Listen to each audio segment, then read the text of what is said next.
These 6 rare habits will change how people see you instantly. And trust me, habit number 5, most people fail at it. So if you're serious about leveling up, don't just watch, engage. Hit that like button, subscribe, and let's get started. It's not luck. It's not status. It's not even charisma. It's habits, the way you speak, the way you carry yourself, the way you make people feel. Master these, and people will respect you without you having to ask for it. Ignore them, and no amount of effort will make people take you seriously. Today, I'm breaking down 6 rare habits that instantly elevate your social status. These aren't generic confidence tips. You'll see why habit number 5 is where most people fail. I know because I used to struggle with this, trying too hard, saying too much, seeking approval. But once I changed these 6 things, everything changed. So if you're ready to level up, show some love, hit that like button, and let's get started.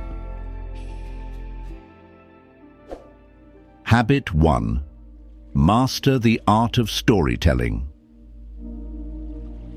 Have you ever met someone who instantly captivates a room?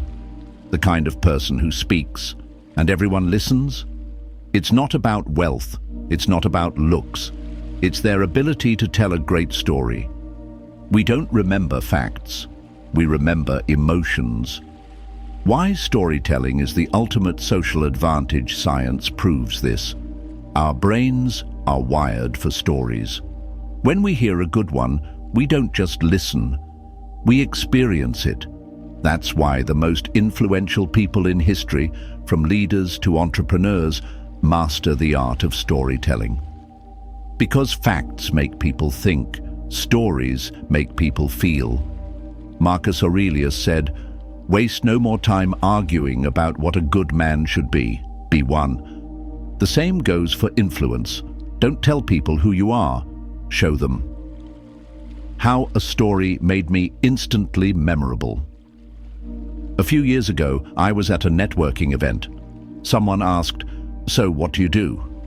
I could have given my usual boring answer, but instead, I told them a story about the time I accidentally walked into the wrong wedding and ended up giving a toast.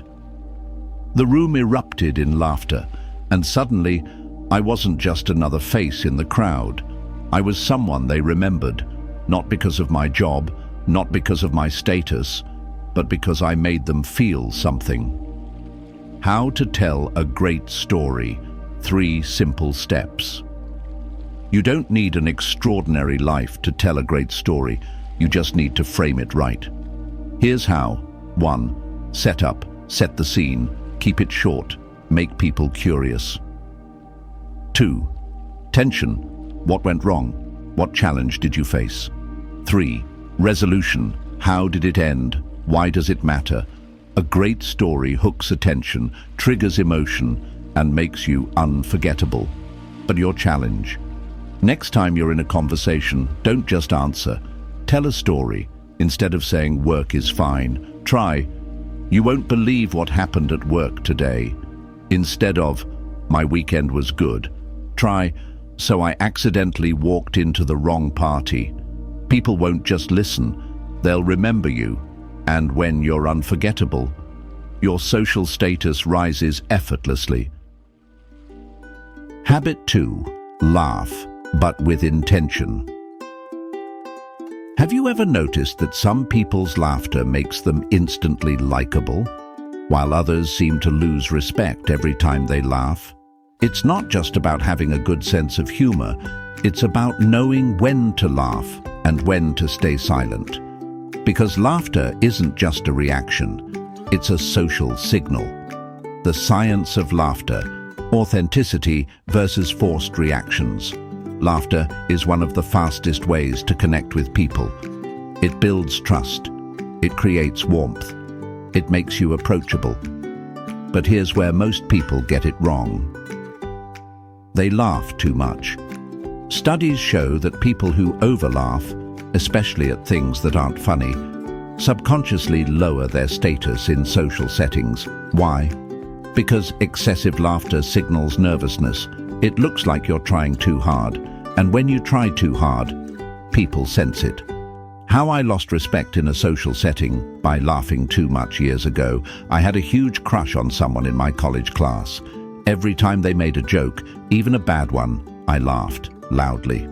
At first, I thought it was working, but then I realized something. They weren't treating me as an equal. They were using me as an audience. I had turned into a human laugh track.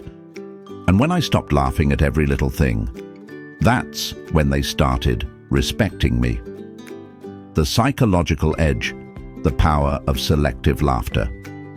Here's the key.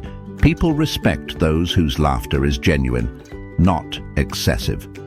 Think about the most charismatic people you know. They laugh when something is truly funny, but they never laugh just to fill silence. The controversial take. Sometimes not laughing is more powerful. Imagine someone makes a mean-spirited joke at someone else's expense. Most people chuckle awkwardly, afraid to break the social rhythm. But what if you didn't? What if you just stayed silent? That moment of silence. It speaks louder than any laughter ever could. It signals confidence. It shows you aren't easily swayed. And that makes people respect you. For the next 24 hours, pay attention to your laughter. Ask yourself, am I laughing because it's funny? Or am I laughing just to be liked? Try holding back forced laughter just once and see how people react. Epictetus once said, "It is impossible for a man to learn what he thinks he already knows." You already know laughter is powerful. But now, you know how to use it. And when you control your laughter, you don't just gain respect, you command it. Habit 3. Give compliments that actually matter. Why do some compliments stick, while others are instantly forgotten? Most people give shallow, generic compliments. Nice shirt, cool presentation, you're smart. These don't create impact. They don't make people feel seen. The compliment that changed everything. A few years ago, I worked with someone named Sarah. She wasn't the loudest, but every email she wrote, clear, concise, almost poetic. One day I told her, "Sarah, your emails make complex ideas so easy to understand." She paused. Wow, no one's ever noticed that before. From that day, she carried herself differently. One specific compliment boosted her confidence. The right way to compliment one: be specific, not just nice work. Instead, your attention to detail made that report stand out. 2. Recognize effort, not "you're talented." Instead, "I admire how much effort you put into this. It really shows." 3. Make it about them, not you. Not "I wish I had your confidence." Instead, the way you handled that situation was inspiring to watch. Give one meaningful compliment today, not a throwaway comment, something real. Then watch how they respond. Seneca once said, "He who gives should never remember. He who receives should never forget." That's the power of a real compliment. And when you master it, people don't just like you, they respect you. Habit 4. Own your mistakes fast. Most people think admitting mistakes makes them look weak. In reality, it does the opposite. People trust those who take responsibility. They lose respect for those who dodge it. The mistake that cost me respect. Years ago, I missed an important deadline. Instead of owning up, I blamed email issues. Did people buy it? Maybe. Did they trust me after that? Not really. Compare that to another time, when I double-booked myself for 2 major events. I called my boss and friend immediately. I messed up. Here's what happened. Here's how I'll fix it. No excuses, no blaming, just ownership. The result? They respected me more. Why owning mistakes builds power. When you admit mistakes quickly, you take control of the narrative, show confidence and maturity. Earn long-term trust. Dodging blame makes you look insecure, like someone afraid of the truth. The 3-step rule for owning mistakes. 1. Acknowledge it. I made a mistake. 2. Take responsibility. No excuses. I should have handled it differently. 3. Offer a solution. Here's what I'm doing to fix it. No over-apologizing, no long explanations. Just own it and move forward. Your challenge. The next time you mess up, own it instantly. Watch how people react. Marcus Aurelius said, "If it is not right, do not do it. If it is not true, do not say it." Simple, direct, powerful. Because in the end, people don't expect perfection. They expect honesty. Habit 5. Learn people's names and use them. Imagine this. You walk into a room. Someone you barely know greets you by name. How do you feel? Seen, important, respected. Now flip it. You've met someone 3 times and they still call you, "Hey, man." How does that feel? Forgettable, unimportant, dismissed. Why names matter. More than you think, a name isn't just a label, it's identity. When you remember and use someone's name, you're saying, "I see you. You matter. You're worth remembering." The moment that proved this to me. At a past job, there was a security guard named Jim. Most people walked past him without a second thought. One day, I stopped and said, "Good morning, Jim." He lit up. Months later, when I locked myself out of my office, guess who helped me first? Jim. Because I remembered him, he remembered me. The psychology behind it. Hearing your own name activates a unique part of the brain. It triggers recognition, familiarity, connection. It's a simple way to make people feel valued, yet most don't put in the effort. The 3-step trick to never forgetting a name. 1. Repeat it immediately. "Nice to meet you, Priya." Associate it with something. Priya loves pizza. Priya pizza. Got it. Use it casually. "Hey Priya, what do you think about this?" It takes seconds, but it makes an impact that lasts. Learn and use the name of one new person this week. Marcus Aurelius said, "To pay attention, this is our endless and proper work." Because the smallest details, they separate the forgettable from the unforgettable. Habit 6. Have opinions, but don't be a jerk. Have you ever been in a conversation where someone dominated the discussion and it just felt off? Maybe they were aggressive, maybe they dismissed other perspectives, or maybe they just seemed too afraid to say anything at all. Here's the truth. Having opinions makes you memorable, but how you express them, that's what earns you respect. The moment I learned this, a few years ago, I was at a dinner with a group of high achievers. For the first half, I stayed quiet. I listened. I nodded. I agreed.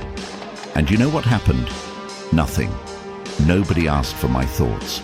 Nobody remembered what I said, because I didn't say anything. Then, someone brought up a topic I actually had a strong opinion on. So I spoke up, calmly, clearly. I shared my perspective without forcing it. Suddenly, the conversation shifted toward me. People leaned in, asked questions, engaged. And in that moment, I realized, having an opinion doesn't push people away. It draws the right ones closer. It's not about always being right. Confidence isn't about proving you're the smartest person in the room. It's about adding value. You don't have to win an argument. You just have to show up. How to disagree without losing respect. 1.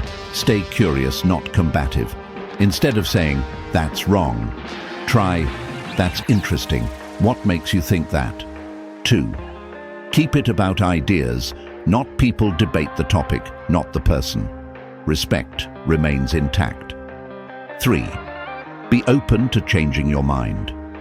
Marcus Aurelius said, "If anyone can refute me, show me I'm making a mistake, I will gladly change." Strength isn't stubbornness. Strength is the ability to learn. The next time you hold back an opinion, say it. Not to argue, not to impress, but to contribute. Because confidence isn't about being the loudest person in the room. It's about speaking when it matters. So, what did we learn today? Social status isn't something you're born with. It's not about wealth, fame, or popularity. It's about presence. It's about how you carry yourself, how you connect with others, and how you handle life's small moments. Let's recap the 6 rare habits that instantly boost your status. 1. Master storytelling. People remember emotions, not facts. Learn to tell a good story, and you'll be unforgettable. 2. Laugh with intention. Use laughter wisely. Too much? You look insecure. Too little? You seem cold. Find the balance. 3. Give genuine compliments. Be specific. Make people feel seen. Words have power. Use them with care. 4. Own your mistakes fast. Confidence isn't about being perfect. It's about taking responsibility and moving forward. 5. Remember names. It's a simple way to make people feel important, and almost no one does it. 6. Have opinions without arrogance. Speak up, but listen just as much as you talk. Social status isn't about dominance, it's about presence. Every interaction you have is a chance to show up as your best self. So now, I have one question for you. Which habit will you start practicing today? Now, I have one question for you. Which habit will you start practicing today? Drop it in the comments and commit to leveling up, starting now. And if this video gave you even one valuable insight, hit that like button. It helps more than you know. Subscribe for more practical Stoic wisdom that elevates your mindset and your life. I'll see you in the next video. Remember, character is fate. Heraclitus.